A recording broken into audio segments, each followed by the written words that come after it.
예, 안녕하십니까. 자, 오늘 이제 지난 시간에 공부했던 거 좀 확인하시고 나서 나머지 진도들 확인해 가도록 하겠습니다.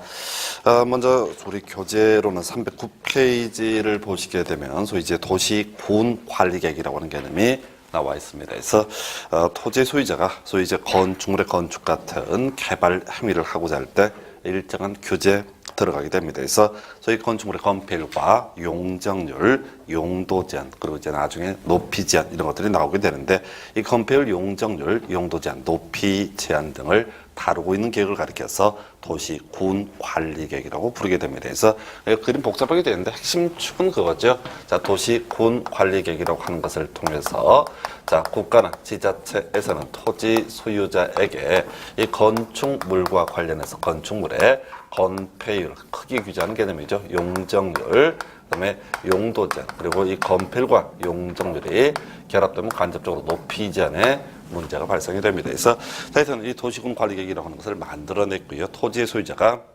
건축물의 건축 등을 하고자 할 때는 이런 도시군 관리 계획에 적합했을 때 소위 허가라고 하는 것을 받아낼 수가 있다. 이게 이제 기본적인 고리 계획이 되겠고요.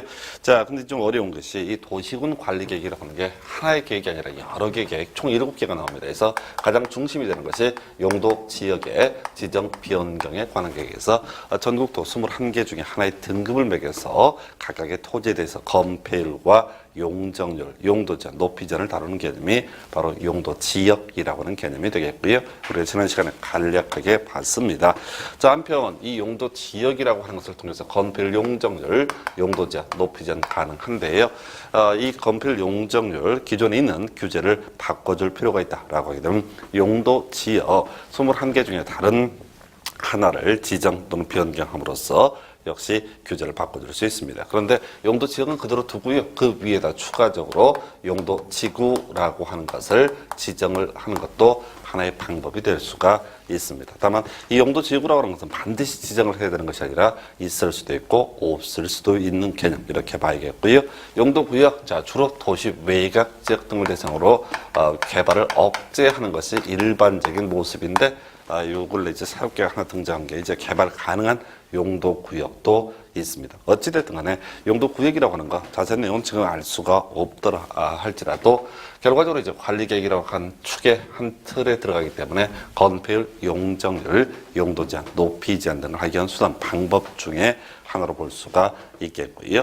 그 다음에 이제 네 번째가 기반 시설의 설치 정비 계량이라고 해서 자, 이 기반 시설의 설치 정비 계량이라고 하는 것도 넓은 범주에서 관리 계획의 일종으로 볼 수가 있겠고요. 그래서 우리가 자세한 내용을 모른다 할지라도 국가에서 도로학교 공원을 만들기로 결정 고시를 하게 된다라고 했을 때 이때 이제 건폐율, 용적률, 용도 제한의 규제 나올 수 있습니다. 그리고 이제 지구 단위 계획이라고 하는 것이 있는데 이 지구 단위 계획이라고 하는 거, 요건 이제 앞에서 이제 공부해 가게 될 용도 지역, 용도지구 기반 시설이라고 하는 거, 요거 엄청 빨리 바꿔주고 싶을 때 하는 것이 지구 단위 계획이라는 개념이고 일단 큰 틀의 그림에서는 지구 단위 계획도 관리 계획의 일종. 그래서 건폐율, 용적률, 용도 제한, 높이 제한 등을 규제하기 위한 수단 이렇게 해석을 합니다. 그 외에도 도시 개발 사업 그리고 정비 사업이라고 하는 것도 넓은 범주에서 관리 계획. 그래서 이 도시 개발 사업의 경우 도시 개발법이라고 해서 따로 이제 몇 시간 동안 공부를 해야 되고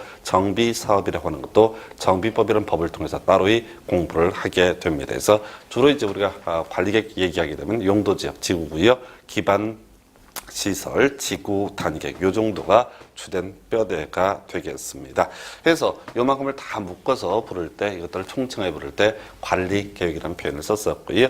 한편 이런 관리 계획의 기준점을 삼기 위한 계획을 도시군 기본 계획 이렇게 정의를 했습니다. 그리고 약속을 하기를 이 기본 계획과 관리 계획을 묶어서 부를 때 이걸 우리가 도시군 계획이라고 용어의 정의를 했습니다. 그래서 뭐 이런 부분들은 뭐 그냥 약속이에요. 약속. 왜 그런가? 그냥 이런 거 없어요. 그냥 이렇게 약속을 하고 있는 것에 불과하다 해서 굳이 개념을 잡자면 도시군 계획이라고 하는 것은 하나의 시 또는 군을 대상으로 수립하는 계획을 얘기하게 될 것이고 그 중에서 자, 좀 포괄적이다라고 하게 되면 도시군 기본계획, 구체적인 계획이다라고 하게 되면 도시군 관리계획 이렇게 이제 정의를 하게 됩니다. 자, 한편 그 위에 광역 도시계획이라고 하는 개념이 있게 되는데요. 이 광역도시계획이라고 하는 거 개념 비교하면 도시군 계획에 대응해서 도시군 계획이 하나의 시 또는 군을 대상으로 한다라고 했을 때 광역도시계획은 해석상 둘 이상의 시 또는 군을 대상으로 수립하는 계획이 되겠습니다. 다만 이 광역도시계획은 뭐 오늘 주에서 좀 논의하겠지만은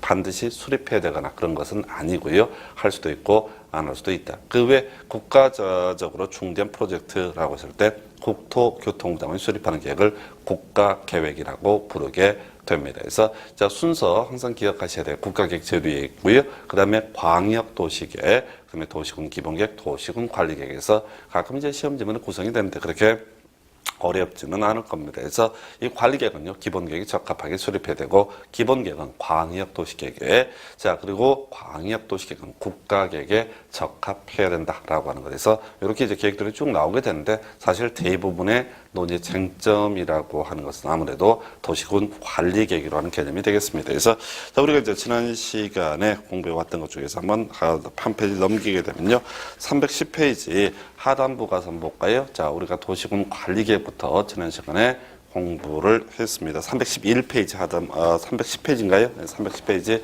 밑에 쪽을 보니까 도시군 관리계획의 내용이라고 하는 것이 나와 있습니다. 그래서 자, 용도 지역 나와 있죠. 용도 지역의 지정 변경에 관한 계획을 도시군 관리계획이라 부른다.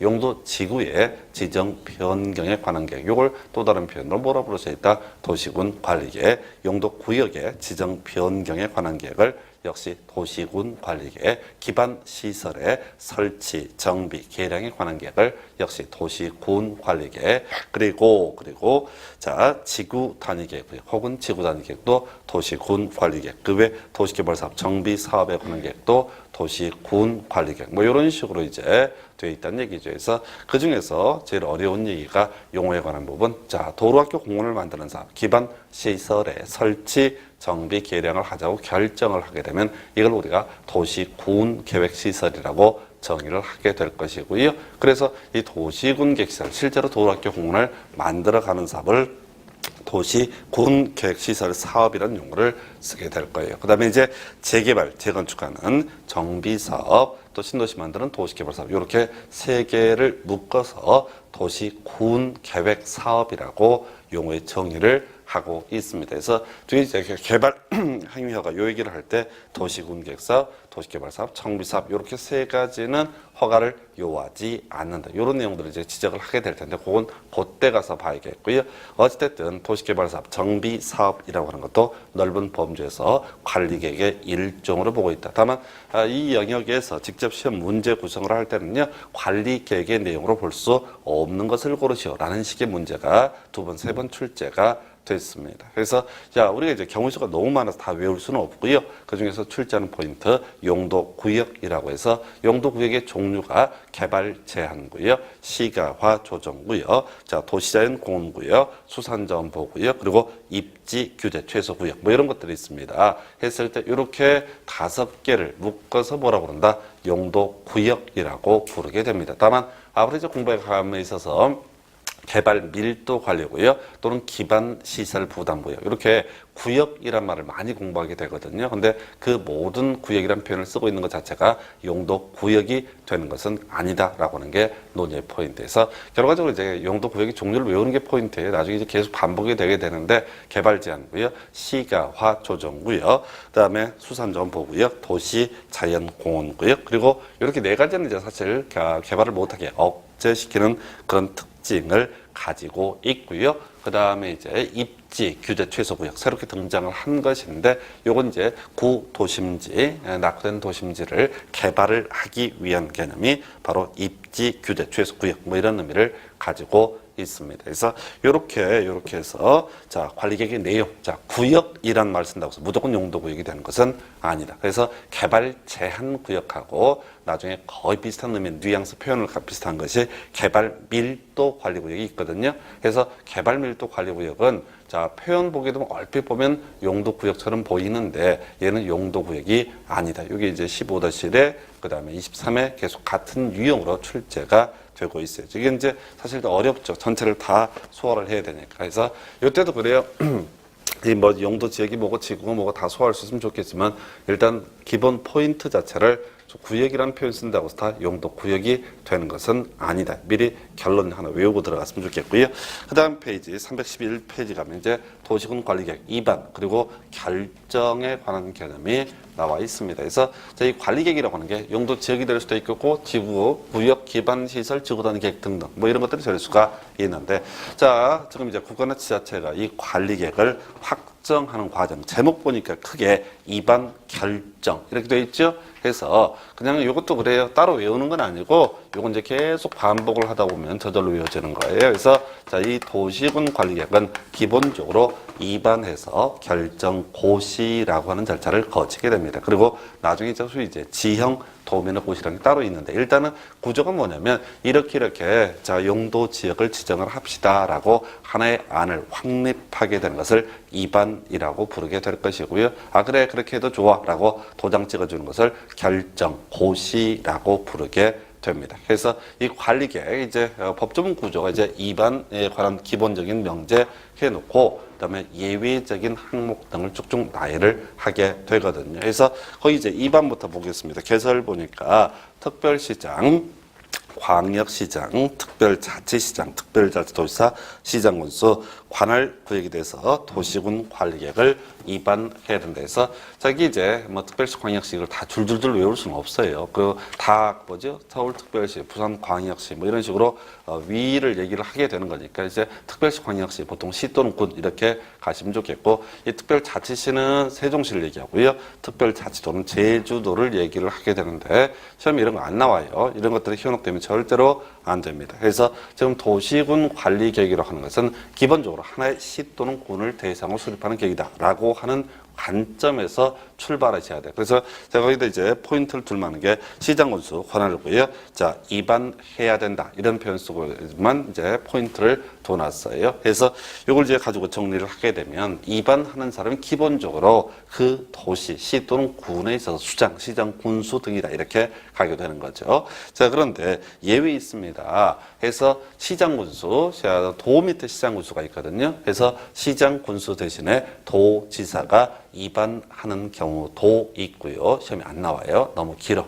그래서 이 법조문 자체가 너무너무 한 3줄, 4줄 됩니다. 어떤 경우에 도지사가 2반하는지에 대해서 법조문이 너무 길게 있기 때문에 단군이 개국을 한 이래로 한 번도 출제가 안 돼요. 그럼 짧은 거 하나 있죠. 국가계획 관련해서 국토교통부 장관이 2반할 수 있다라고 해서 국가적인 중대 프로젝트다라고 하게 되면 국토교통부 장관도 2반을 할 수가 있다 해서 단순화시켜야 되는 거죠. 시장군수 대신에 누가 도지사가 2반할 수도 있고 특별시장, 광역시장 대신에 한 단계 위에는 국토교통부 장관이 2반을 하는 것도 가능하다 해서 기본적으로 특별시장, 광역시장, 시장군수 등 지자체 장이 2반하는 게 원칙인데 경우에 따라 도지사나 국토부 장관이 2반을 하는 경우도 있다 해서 뭐 그나마 시험지문에 한두 번씩 나왔던 것은 국가계획 관련해서 국토부 장관이 2반할 수 있다. 뭐 이런 내용들이 한번 출제가 됐었고요. 이거 지난 시간에 얘기하지 않았었나요?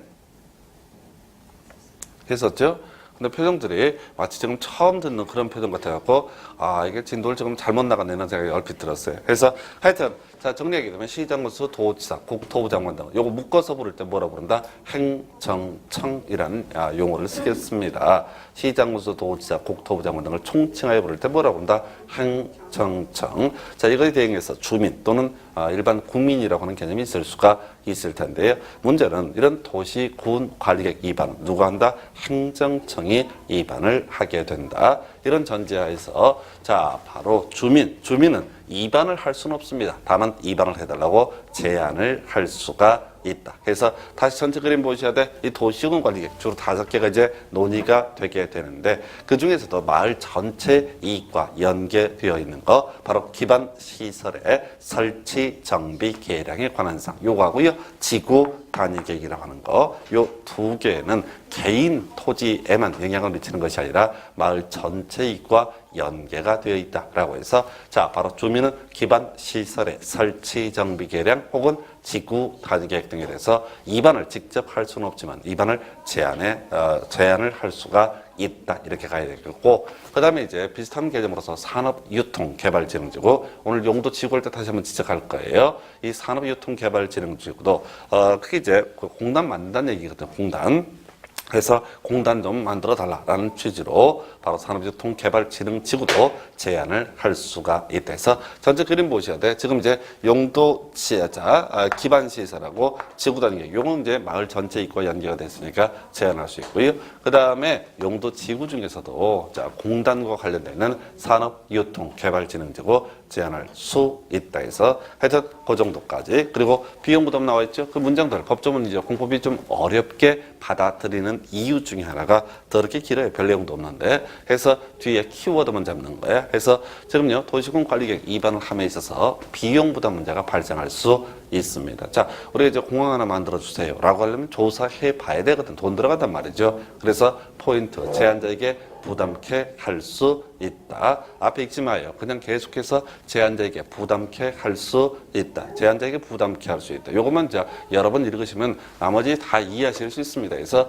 결과적으로 자 위반하는 행정청이 비용 부담하는 게 원칙이다. 다만 제안자에게 부담시킬 수 있다. 자 보십시다. 우리가 이제 국가 지자체 세금 낸 이유 중에 하나가 알아서 도로, 학교, 공원 만들어주고 등등 해달라고 세금 내는 건데 얘들이 일을 하지 않았어. 그래서 얘기하니까 돈 내라고 해요. 그러면 안 된다는 얘기죠. 당연히 그 비용 부담은 행정청이 부담을 해야 된다라는 전제하에서 다만 자 가끔 아저씨들 중에서 골 때리는 아저씨 있어. 술 먹고 와서 바로 공항 하나 만들어, 노량진에 공항 하나 만들어, 이런 택도 없는 소리를 했을 때 그냥 돌려보낼 수는 없거든요. 조사해봐야 되거든요. 예, 이런 경우에 그 비용 부담 제한자에게 전가시킬 수 있다. 그래서 시험 지문을 구성할 때는 항상 이런 식의 잡다한 얘기 다 빼버리고 제한자가 부담해야 된다. 이런 식으로 딱 끊어서 출제해요. 그래서 마지막 명제, 마지막 문장을 항상 보시는 것이 수험생 입장에 좀 필요한 개념이다라고 봤었고요. 다시 갑니다. 지금 관리계획, 시장군수, 관할구역 위반해야 된다라고 하는 명제에서 자, 인접시군 나와 있죠. 그래서 원칙은 자신의 관할구역만을 대상으로 위반을 하게 된다. 근데 경우에 따라서 인접한 시군 포함해서 어떻게 할 수 있다? 위반할 수 있다. 거기서 전부를 포함하느냐, 일부를 포함하느냐, 이건 부차적인 얘기예요. 그래서 지문 구성할 때는 전부를 포함한다는 표현을 쓰기도 하고 일부를 포함한다는 표현 막 번갈아가면서 출제한다고요. 그러나 우리가 암기하고 기억을 해야 될 건 뭐야? 인접시군 포함, 위반, 포함해서 위반했다. 원칙은 뭔데? 관할구역인데 인접시군 포함해서 위반할 수 있다라고 봐야 되겠고, 그다음에 동시 위반이라고 하는 개념 나와 있습니다. 그래서 자, 요 얘기는 앞에서 우리 이제 전체 체계와 관련돼 있었는데요. 도시군 관리계획 위에 있는 계획이 도시군 기본계획, 또 도시군 기본계획 위에 있는 계획이 광역도시계획, 그 위에 있는 것이 국가계획, 이렇게 됐단 말이죠. 그래서 국가계획은 다른 법에서 다루고 있으니까 논외로 치고, 지금 이제 관리계획을 수립하고자, 위반을 하고자 한다라고 했을 때 기본계획 있어야 되고요. 기본계획 있어야 거의 적합하게 수립할 수 있습니다. 또 경우에 따라서 광역도시계획도 존재해야 됩니다. 근데 지금 자 국가나 지자체 관심을 가지고 있는 계획은 관리계획이지 나머지는 별로 중요한 계획이 아니에요. 그래서 지금 이제 이 관리계획을 위반을 해야 되는데 기본계획 또는 광역도시계획이 없어서 위반을 못하고 몇 년씩 질질 끈다 하면 안 되겠죠. 그래서 어떻게 할 수 있다? 함께 위반할 수 있다. 법조문에서는 도시군 관리계획을 조속히 위반할 필요가 있으면 함께 위반할 수 있다. 이렇게 이제 명제를 하고 있는데 그냥 우리가 기억할 건 뭐야? 함께 위반. 요것만 기억하시는 거고 시험 문제 구성할 때 귀찮으니까 출제위원들이 함께 위반할 수 없다. 이렇게 깔아버린다고. 얘기 들으면 쉬워 보이는데 앞에 쭉 문장을 깔아주니까 그 읽다가 세월 다 보내고 아주 피작살이 납니다. 그래서 특히 이제 공법 같은 다른 과목도 그렇지만은 특히 공법에 있어 제일 중요한 포인트, 문장이 길어요. 길다 보니까 앞에서는 함부로 트릭을 쓰지 않습니다. 앞에서는 장난을 치지 않고요. 제일 뒤에서 있다 없다 이 싸움들 많이 붙이거든요. 근데 수험생들 문장이 이렇게 시험 지문의 문장이 쭉 나오게 되면 이런 식이에요. 한 2줄 반, 3줄 된다 하십시다. 그럼 자 지문 읽어가기 시작합니다. 쭉 가다가 이 정도쯤에서 갑자기 궁금한 생각이 듭니다. 내가 뭘 하고 있지? 나는 어디 있지? 내가 지금 뭘 해야 되지? 뭐 이런 생각이 들어요. 다시 읽어봐야지. 그래서 갑자기 근데 가스불은 끄고 왔나? 이런 생각이 들어가지고 다시 놓치고 계속 읽어간다고. 그러니까 마지막까지 읽어가실 때쯤 되게 되면 한 3번, 4번을 시도를 해야 된다고요. 문장이 기니까. 그리고 나서 아주 흐뭇하죠. 다 읽었다는 그 흐뭇함에 해서 옳고 그르고 등등 아무 관심이 없어져요. 해서 지금 항상 문제를 가실 때는 뒤에부터 먼저 읽는 습관 들이셔야 돼. 이거 하게 되면 앞에 읽어볼 것도 없어요. 그래서 지금 보면 함께 입안할 수 있다는 법조문이 있다고요. 그럼 함께 입안할 수 있는 것은 아니다. 함께 입안할 수는 없다. 뭐 이런 식으로 지문 구성을 하게 되면 앞에 이런저런 내용들에 현혹되지 않고도 외운 내용들을 바로 시험에 적용을 할 수가 있습니다. 그래서 함께 입안이라고 하는 개념 보셨고요. 그 다음에 자 우리가 이제 입안을 위한 절차로서 뭐 이런 게 있었죠. 기초조사라고 하는 거, 주민의 의견을 듣는 공고열람이라고 하는 거, 그다음에 지방의회 의견 청취 등 있었습니다. 이걸 뭐 대가리 따서 외우고 이럴 성질의 것이 아니에요. 이건 끊임없이 반복을 해가면서 자연스럽게 습득을 해야 될 그럴 영역이 될 것이고, 뭐 결정고시에서 협의심이 있는데 요것은 지금 이제 17년인가 전에 시험 지문에 한번 나오고 한 번도 안 나와서 낼 게 많기 때문에 낼 이유가 없어요. 그래서 자 관리계획은 소위 입안 결정의 절차를 거치게 있는데 먼저 이래 가십시다. 전체 그림 보셔야 돼. 용도 지역을 입안하기 위해서 뭐가 필요하다? 기초조사, 주민의 의견 청취, 지방의회 의견 청취 필요하다. 자 이게 뭐니까 관리계획 입안 결정 절차니까 용도 지역이 바로 뭐가 되니까 관리계획의 일종이니까 용도 지역을 입안할 때 이런 과정 거치됩니다. 용도 지구를 입안할 때도 이런 과정을 거쳐야 됩니다. 그래서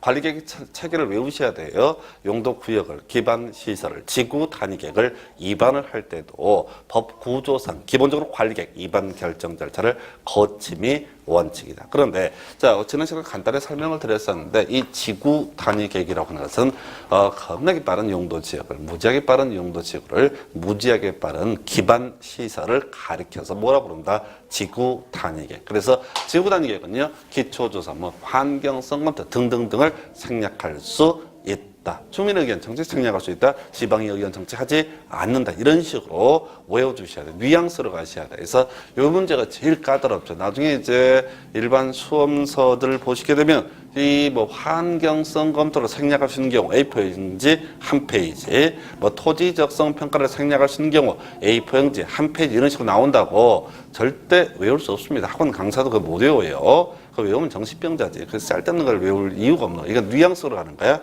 자, 지구 단위 계획 등과 관련해서는 어떻게 할 수 있다? 생략할 수 있다. 시험 지문 이렇게 나왔다고요. 다음 중, 자, 환경성 검토를 하여야 하는 경우는 그러면 문제 풀어갈 때 어떻게 한다고? 지구 단위 계획이 아닌 것을 고르시오. 이런 얘기가 되는 거예요. 그래서 그게 이제 21일 된 거 출제가 됐었고, 또 최근에 다음 중 토지 적성 평가 생략할 수 없는 경우는 또 이렇게 나온다고. 그러면 지구 단위 계획이 아닌 것을 고르시오. 이런 문제라고요. 그래서 거기 이제 지구 단위 계획이 아닌 것은 용도 구역 얘기를 할 수도 있겠죠. 개발 제한 구역을 끌고 올 수도 있겠고, 용도 지구 얘기를 할 수도 있을 겁니다. 다양한 경우의 수가 나와요. 그래서 공법에 있어서는 이렇게 윤곽 잡고 찍어가는 것이지 어떤 경우에 토지 적성 평가를 생략하는지 A4용지 한 페이지 외우고 뭐 이런 것들은 전혀 불능에 가깝습니다. 그건 대단히 기술적인 법조문이기 때문에 계속 바뀌어요. 그걸 애써 외울 수도 없고 외워봤자 의미도 없고 사실은 이제 외워지지도 않고 지금 뭐 정작 주연 뼈대 얘기에 요것도 외우질 못해서 시간들이 이제 너무너무 힘든데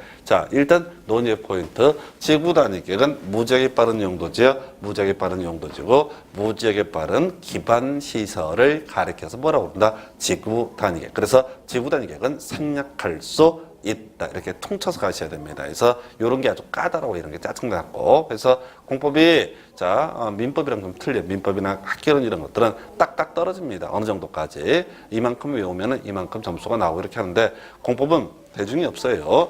그러니까 이건 이제 감 가지고 큰 틀의 그림 가지고 접근하면 오히려 별로 외운 것도 없이 점수가 나오고 겁나 출제한테 미안하죠. 분수 공부 안 했는데 점수가 나오니까.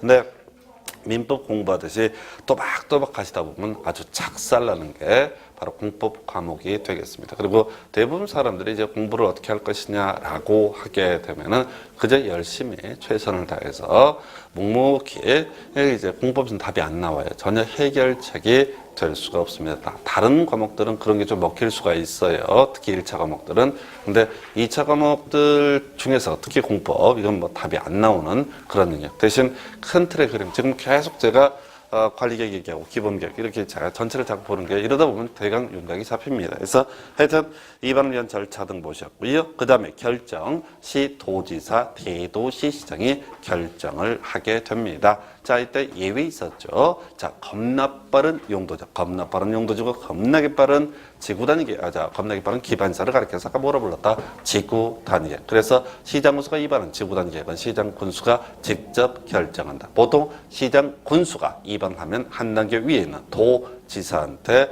결정 신청을 하는 게 기본 구조란 말이죠. 근데 시장 군수가 입안은 지구 단위계건 시장 군수가 직접 결정한다. 자, 그 다음에 지금 이제 시도지사, 대도시시장, 즉 광역지자체장이 결정을 해야 되는데, 자, 바로 국토교통부 장관이 결정해도 되는 경우가 있습니다. 그래서 예외 항목이죠. 그래서 먼저 국가계획 관련해서 국토부 장관이 입안한 관리계획이라고 하는 거. 두 번째, 자, 용도구역의 한 종류죠. 개발 제한구역. 그리고 세 번째, 국가계획과 연계된 시가화 조정구역. 그리고 자, 입지 규제 최소구역까지 이렇게 자, 총 4가지는 시도지사, 대도시시장이 아니라 국토교통부 장관이 결정을 하게 된다라고 봤었고요.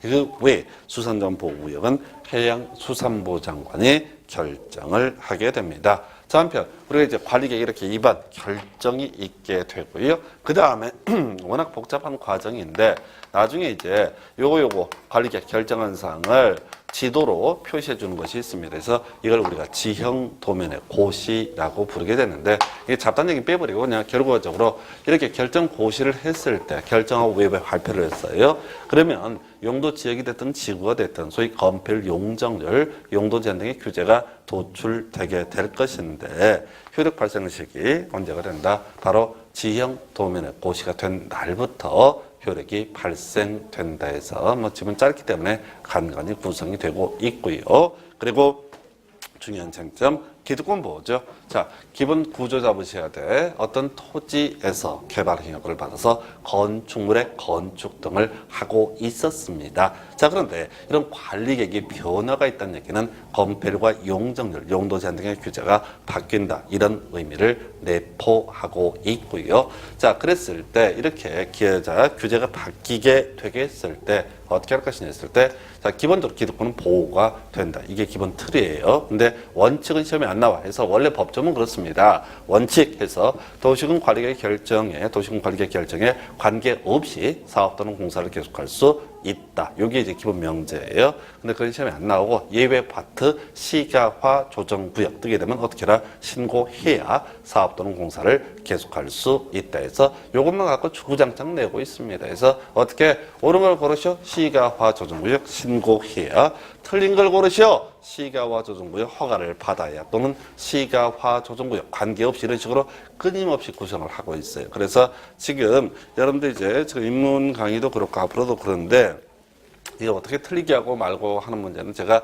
예시를 하겠죠. 근데 거기까지 뭐 다 소화를 못한다 하더라도 일단 기본되는 것들을 계속 숙지를 좀 해주셔야 됩니다. 그래서 이게 참 공부가 어려운 게 원칙을 주구장창 외워야 되거든요. 우리가 이제 그 강조드린 내용들을 외우긴 외워야 되는데 그게 어떻게 응용이 돼 나올지는 사실은 알 수가 없어요. 출제위원들이 어떻게 낼지 그거 경우의 수를 막 따지고 보는 것보다 사실은 그냥 기본적인 명제를 끊임없이 그냥 반복하고 해서 이게 이제 구구단 외우듯이 숙달이 됐을 때 흔들어놨을 때 눈치를 챌 수가 있습니다. 조금만 흔들어 놓으면 외운 게 좀 부족하다라고 했을 때 손을 댈 수가 없어요. 뭔 얘기를 하는지 감을 못 잡으니까. 그래서 시가화 조정구역 신고해야 사업 또는 공사를 계속할 수 있다. 그 다음에 5년마다 재검토 이런 건 중요치 않습니다. 그래서 나중에 기본계획 5년마다 재검토 그리고 광역 도시계획은 재검토 주의가 없다. 이런 게 이제 출제 포인트가 되는 거예요. 그래서 관리계획 총론 얘기 한번 봤고요.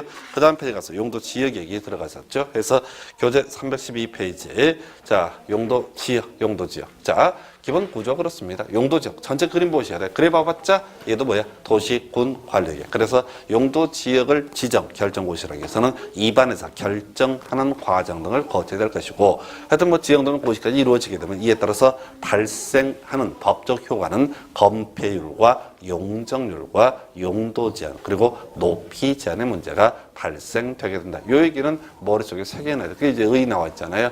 용도 지역이라 하면 다 빼버리고 끝머리 도시군 관리계획을 말한다. 그렇게 나온단 말이죠. 그러면 이 도시군 관리계획이 뭐냐라고 했을 때 건폐율과 용적률, 용도 제한, 높이 제한 등을 하자는 것이 되겠고, 그 다음에 자 절차는 입안 결정 과정을 거칩니다. 그래서 용도 지역을 지정하기 위해서는 제일 먼저 뭘 해야 돼? 기초 조사부터 시작을 해야 됩니다. 입안을 하기 위한 과정으로서 뭐가 필요했다? 기초 조사 등이 있었던 얘기죠. 그래서 자 용도 지역 종류 21개 이렇게 분류가 되어 있는데 요거 한번 정리해 보겠습니다. 자 그거를 한번 뭐 제1종 전형 주거지역부터 외우면 답이 안 나오고 크게 뼈대를 잡아 주셔야 돼. 도시지역이라고 하는 거 인구, 산업, 개발 이렇게 키워드라고 그랬어요.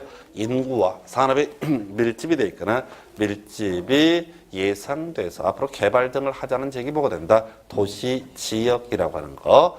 그 다음에 농림지역, 농림업의 진과 산림보전, 자연환경 보전지역은요 보전하고 보육성. 그래서 용도지역의 3대 축은 도시지역, 농림지역, 그리고 자연환경 보전지역 이렇게 3대 축으로 나눠서 볼 수가 있습니다. 자, 한편 중간에 이제 관리지역 나와 있어요. 이 관리지역은 애매한 토지를 가리켜서 관리지역. 뉘앙스 가는 거야. 그래서 쪽팔리게 쓰지 마. 애매 이건 쓰지 마.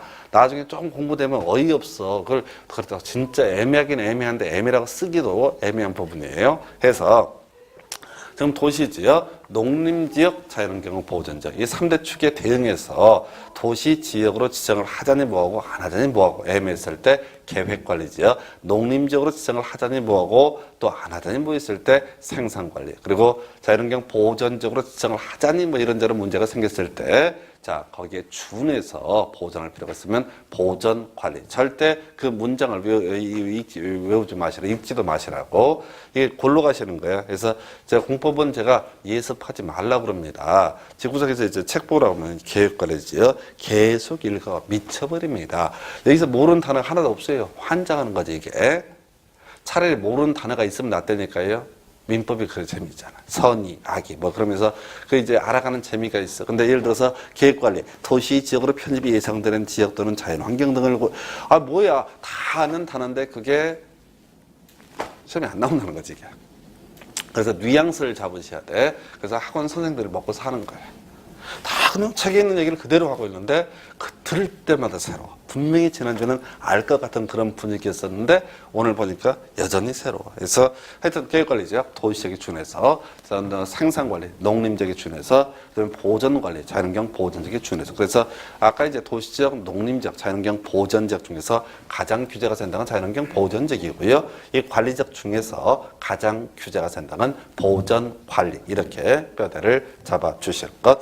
자 그리고요. 자 이제 도시지역 자 인구산업 개발이라고 그랬었고 개발의 전형적인 케이스는 바로 뭐가 된다? 건축물의 건축이 핵심이 되게 됩니다. 그래서 도시지역 건물 지을 수 있다라는 뉘앙스 전제하에 자 그럼 어떤 건물을 지을 것인가? 주거용 건물, 상업용 건물, 공업용 건물 등으로 이제 구분하게 되면서 주상, 공, 녹 등으로 구분을 하게 됩니다. 한편 주거지역, 주거용 건물 위주로 지어라 라고 이렇게 정해주는 용도지역의 경우 크게 세 개, 전일준 그리고 전용 주거지역은 1종과 2종, 그 다음에 일반 주거지역은 1, 2, 3종으로 세분할 수 있고요. 준 주거지역은 세분할 수 없습니다. 그래서 자 주거지역 총 6개의 경우의 수가 있게 되는데 1종 전용 주거지역 단독 주택 중심, 그 다음에 2종 전용 주거지역 공동 주택 중심. 그래서 어떤 토지가 내가 땅을 가지고 있는데 이 토지가 1종 전용 주거지역이다. 그러면 여기는 뭐야? 단독 주택 위주로 지어라 라고 시키는 거예요. 그래서 단독 주택이 아닌 공동 주택을 짓겠다라고 하면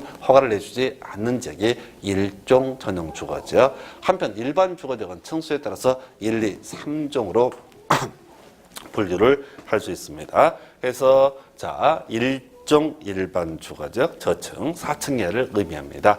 2종 일반 주거적 중층, 그다음에 3종 일반 주거지역 중고층 이런 식으로 정의를 하고요. 준주거적 주거 기능 외에 상업 업무 기능의 보완이 필요한 지역을 준주거 지역이라고 정의를 하게 됩니다. 그래서 나중에 이제 구체적인 용도 지역에 따른 건축 제한들을 검토하다 보면 이 상업지역하고요 준주거지역은 거의 비슷하게 규제가 이루어지고 또 나중에 건축법 등을 통해서 규제하는 내용을 봐도 상업지역과 준주거지역 거의 비슷하게 하고요. 그리고 또 비슷한 것이 준공업지역이라고 하는 것도 상업지역과 유사하게 규제를 합니다. 이유는 준주거가 됐든 준공업이 됐든 둘 다 상업적 요소로 활용을 할 수가 있고 사람들은 돈 되는 방향으로 토지를 이용을 할 것이기 때문에 바로 저 준주거, 준공업에서도 상업적 요소를 많이 활용을 하거든요. 그러니까 이 준주거, 준공업도 규제하는 양식을 보면 마치 상업적과 유사한 형태로 보여진다. 나중에 보시겠고요. 그 다음에 이제 상업지역이라고 하는 건 4개죠. 중심, 일반, 근린, 유통 4가지로 구분하게 됩니다. 가장 뻔한 지역 중심상업지역, 일반 상업지역은 조금 그 중심상업보다는 밀리는 지역, 그 다음에 근린상업지역, 재래시장, 유통상업지역, 도매 시장 이런 식으로 이제 구분을 하고요. 뉘앙스만 가셔야 돼. 거기를 이제 외워지지 않아요. 이게 이제 포인트가 없기 때문에 읽다 보면 그 말이 그 말입니다. 그리고 자 공업지역 전, 일, 준으로 구분을 하고요. 전용공업 주로 중화공업, 일반공업 환경을 저해하지 않는 공업, 준공업지역 경공업 외 바로 주거 상업 기능의 보완이 필요한 지역 이런 식으로 이제 정의를 하게 될 것이고요. 그래서 아까도 얘기했지만 상업지역 그리고 준주거 준공업 항상 묶어서 비교해 가면서 규제 내용 검토해 봐야 됩니다. 한편 우리가 도시 지역 중에서 주상공에 대응해서 상대적으로 개발을 해서는 안 되는 토지라고 하는 의미가 바로 녹지라고 하는 것이 될 거고 상당히 길어요. 그래서 자연 녹지, 제한적 개발, 생산 녹지, 개발 유보, 보전 녹지, 보전 이렇게 뉘앙스만 가셔야 돼요. 그래서 도시 지역 중에서 16개로 세분이 되는데 가장 규제가 센 땅은 보전 녹지다라고 하는 것. 그래서 21개 중에서 가장 규제가 센 땅은 자연환경보전지역 그리고 또 하나 관리적 3개 중에서 가장 규제가 센 땅은 보전관리 그리고 자 도시지역 16개 중에서 가장 규제가 센 땅은 뭐가 된다? 보전녹지라고 하는 거예요. 그래서 시험 문제 이제 구성하는 양식이 뭐 다양할 수는 있는데 어찌 됐든 기본적인 출제 포인트는 기승전결이에요. 결론에 대해서 보통 출제 정답을 어떤 제시를 하는 게 기본적인 출제 경향입니다. 그래서 이렇게 행위자까지 같이 비교해 봤고요.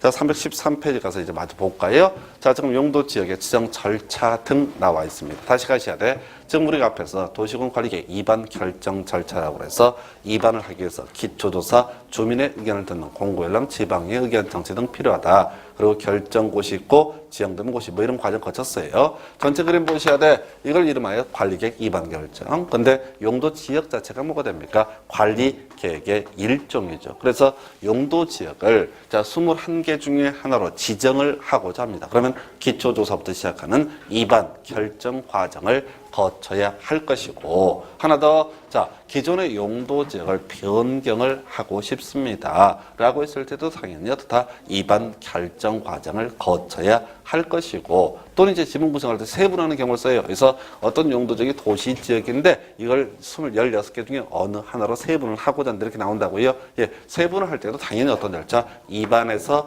결정하는 절차를 거쳐야 된다. 이거 절대 놓치면 안 돼요. 한 번도 시험에 물어보진 않아요. 그러나 전체 그림을 잡아야지 원칙을 정확히 잡고 있어야지 예외 항목의 의미를 이해하실 수 있습니다. 다시 갈까요? 용도지역, 자 관리계획의 일종이고요. 용도지역을 지정, 변경, 세분 등을 하고자 할 때는 소위 2반 결정 절차를 거쳐야 된다라고 하는 거. 여기 이제 기본적인 고리계획. 한편 용도지역은요, 그 밑에 이제 행위자를 가지고 설명을 드리기도 했지만은 중복하여 지정을 할 수가 없다라고 하는 게 하나의 논의의 포인트. 용도지역은 절대로 중복하여 지정할 수 없다. 21개 중에 하나를 지정해야지 2개, 3개, 4개를 지정을 해버리면 행위자의 충돌하는 문제가 발생되게 됩니다. 그래서 용도지역은 중복 지정할 수 없다. 나중에 이제 비교할 것이 용도지구라고 하는 것은 중복 지정도 가능합니다. 비교해 볼까요?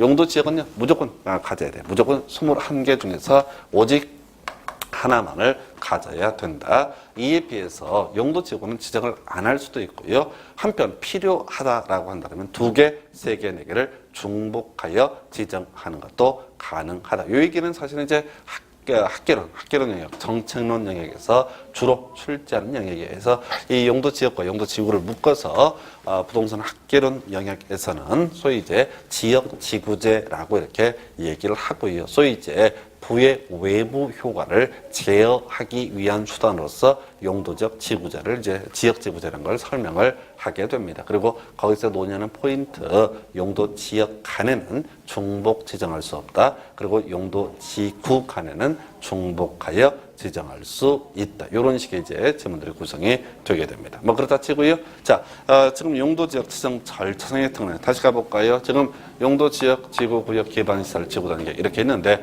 이 중에서 용도지역이라고 하는 것은 뭐가 된다? 도시, 군, 관리객의 일종입니다. 당연히 그래서 이반 결정 과정을 거쳐야 돼. 미리 한번 비교해 볼까요?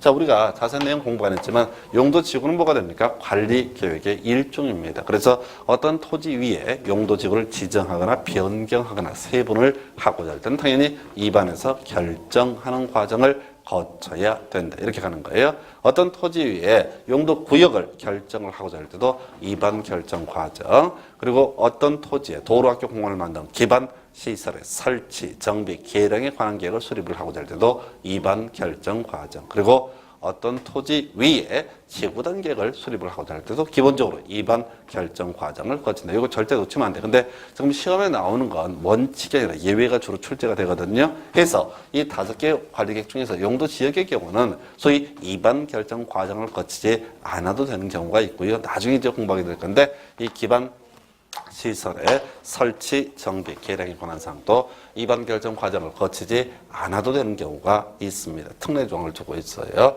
그럼 나머지 용도 지구나 구역이나 지구 단위계획은 다 입안 결정 과정을 거치긴 거쳐야 된다. 예외가 없습니다. 뭐 그러다 치고 다 잊어버리고 다시 자 용도 지역은 다른 얘기 다 떠나서 7글자로 표현하면 도시, 군, 관리계획. 그래서 용도 지역을 지정, 변경, 세분을 하고자 할 때는 입안 결정 과정을 거쳐야 한다라는 전제하에서 자, 용도지역 한번 지정하려면요 수십 년이 걸릴 수가 있습니다. 지금 이제 기초조사 이렇게 쉽게 얘기는 하지만 사실 너무너무 긴 시간이 소요가 되게 됩니다. 그래서 모든 토지 이용 규제 출발점이 용도지역이다 보니까 우리 이제 국토계획법이라는 법에서는 더 일정한 경우에 바로 이 용도적 지정 절차상의 특례라고 하는 것을 규정을 해놓고 있고요. 해서 자 외울 거 공있으면 같으면 지정된 것으로 본다. 뭐 설명 필요 없어요.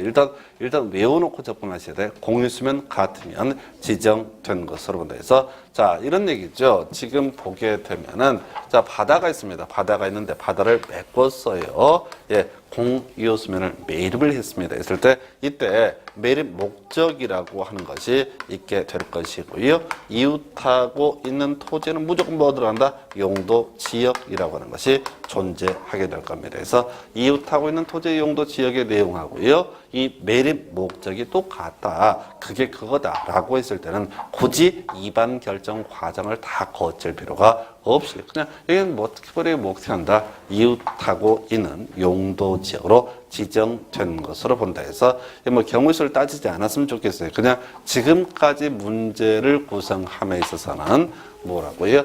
공유수면 같으면 지정된 것으로 본다. 이것만 가지고 구성을 하고 있고요. 자, 틀리게 구성을 할 때 과거에 이렇게 나오죠. 공유수면 같으면 자 관리계획으로 지정을 해야 된다. 이런 식으로 틀리게 뽑아요. 그래서 이런 절차를 다 생략을 할 수가 있다라고 하는 게 논의 포인트. 그 다음에 이제 도시적인 의미가 인구와 산업, 개발 이런 식으로 설명을 드렸었죠. 해서 도시 지역으로 결정, 고시된 것으로 보는 케이스가 있죠. 그 중에서 사실 지금까지 시험 문제 답만 고른다고 한다면 딱 하나, 택지 개발지구. 그 외 국가산은 일반산은 도시 첨단 산단도 혹시나 해서 넣어놨는데 이외에도 훨씬 많습니다. 그러나 지금 인구의 집중을 예상할 수 있는 택지개발지구, 산업의 집중을 예상할 수 있는 국가산단, 일반산단, 도시첨단산단은 자 원래 어떤 토지 용도적을 지정을 하려면 이반 결정 과정을 거쳐야 되는데 이반 결정 과정 없이 그냥 특별히 이웃하고 있는 용도자 이때는 도시지역으로 결정 고시된 것으로 본다라는 특례 조항을 두고 있어요. 그래서 이런 얘기죠. 자, 택지개발지구 지정했습니다. 자, 빨리 신도시 개발해야 돼요. 근데 어느 세월에 용도 지역 바꾸고 있겠냐 이런 얘기죠. 급하니까 빨리빨리 신도시 만들기 위해서 택지개발지구는 특별히 도시 지역으로 결정 고시된 것으로 본다. 공장 많이 짓기 위한 자 국가산단, 일반산단, 도시첨단산단도 그냥 빨리빨리 공장을 만들기 위해서 도시 지역으로 결정 고시된 것으로 본다라고 되어 있고요. 그 4번 질문 한번 설명드릴까요? 자, 지금요 택지개발지구가 지정되면 또 국가산단 등이 지정되면 특별히 이반 결정 과정을 생략하고 도시적으로 결정 고시된 것으로 본다. 뭐 이런 조항이 있었단 말이죠. 자, 그랬을 때 자, 여기서 문제가 되는 게 만약에 자 신도시 개발을 하기 위해서 택지 개발 지구를 지정했다가 또는 공단 개발하기 위해서 국가 산단 등을 지정을 했다가 요거 없던 일로 돌린다. 즉 해제를 하게 되면은 용도 지역 다시 원점으로 돌아가야 된다. 이걸 우리가 용도적 환원된다라고 이렇게 얘기를 하게 됩니다. 근데 그건 시험에 안 나와요. 왜? 예외가 중간에 하나 들어가 있거든. 자, 개발 사업이 완료된 경우 제외라고 돼 있죠. 해서 이 개발 사업이 완료된 경우 이런 경우 있다고요. 자, 어떤 지역을 택지 개발 지구로 지정을 하게 됩니다. 어떤 지역을 택지 개발 지구로 지정해요? 자, 그러면 이게 택지 개발 지구야. 그러면 앞에서 공부한 것처럼 이 지역은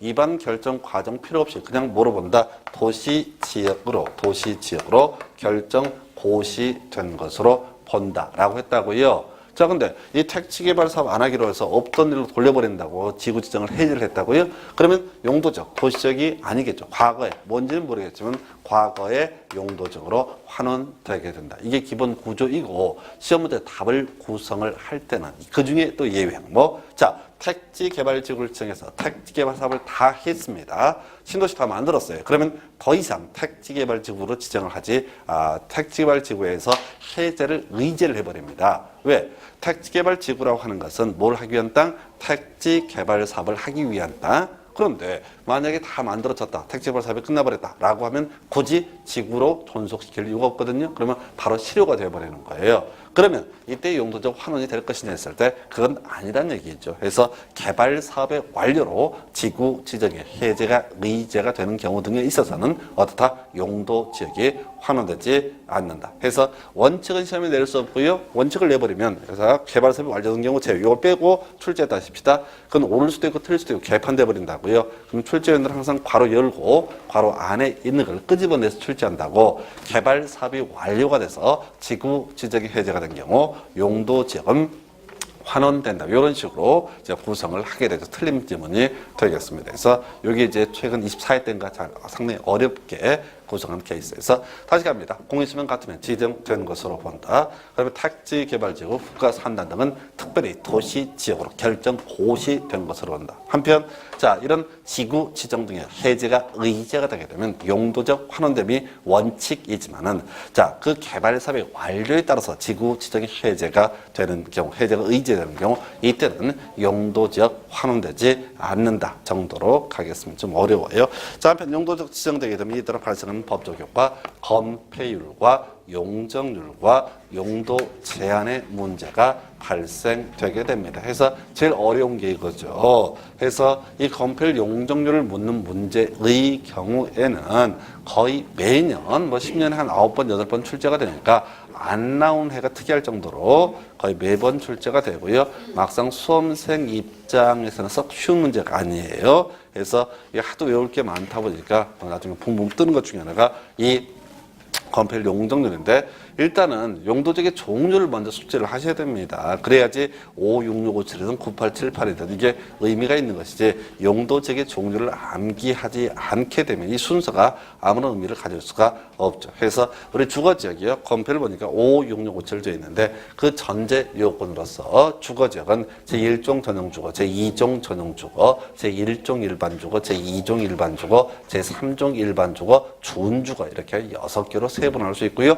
거기에 맞춰서 5566 57 이렇게 되어 있고 용적률은 주거적 6개 뭐라고 되어 있어요? 100%, 150, 200, 250, 300, 500에서 100에서 시작해서 50씩 더해가다가 준주거적 할 때 200을 더하는 그런 구조로 되어 있습니다. 상업적이요 중심 일반 근린 유통이란 전제하에서 자 건별 9878 되겠고요. 용적률은요. 자, 중심 상업지역 1,500, 일반 상업지역 1,300, 근린 상업지역 900, 유통 상업지역 1,100 이런 순서로 되어 있고요. 자, 공업지역. 자, 건폐율은 똑같네요. 자, 전용주거, 일반주거, 준주거 777로 되어 있고 다만 용적률은 300, 350, 400 이런 순서로 되어 있습니다. 자, 녹지지역, 자연녹지, 생산녹지, 보존녹지 모두 건폐율 20% 이하, 용적률을 보니까 자연녹지 100% 이하, 생산녹지 100% 이하, 그리고 보존녹지 80% 이하라고 해서 도시 지역 16개 중에서 가장 규제가 센 땅은 뭐가 된다? 보존녹지라고 하는 거 외우셔야 되고요. 자, 계획관리지역, 생산관리, 보존관리 보니까 계획관리지역 건폐율 40에 용적률 100%, 생산관리 20에 80, 보존관리 20에 80 이런 구조고요. 농림지역 20에 80이고요. 자연환경 보존지역 20에 80 이런 순서로 되어 있습니다. 그래서 자 정리하게 되면 사실 이 건폐율 용적률은 나중에 조례를 통해서 규제가 이루어지게 되는데 일단은 최대 한도까지는 외워주실 것 해서 지금 이제 용도 제한을 우리가 공부를 다 안 했는데 이 건폐율과 용적률과 용도 제한 이 규제를 자 비교를 하다 보면은 이 21개 중에서 가장 규제가 센 땅은 자연환경 보존지역 그리고 도시적 16개 중에서 가장 규제가 센 땅은 바로 보존 녹지 그다음에 관리지역 3개 중에서 가장 규제가 센 땅은 뭐가 된다? 보존 관리라고 하는 거 이렇게 보실 수 있겠습니다. 그래서 이렇게 해서 지난 시간에 여기까지 공부했던 내용 한번 복습해 봤고요. 자 다음 페이지 314페이지부터 잠시 쉬었다가 이어서 가도록 하겠습니다.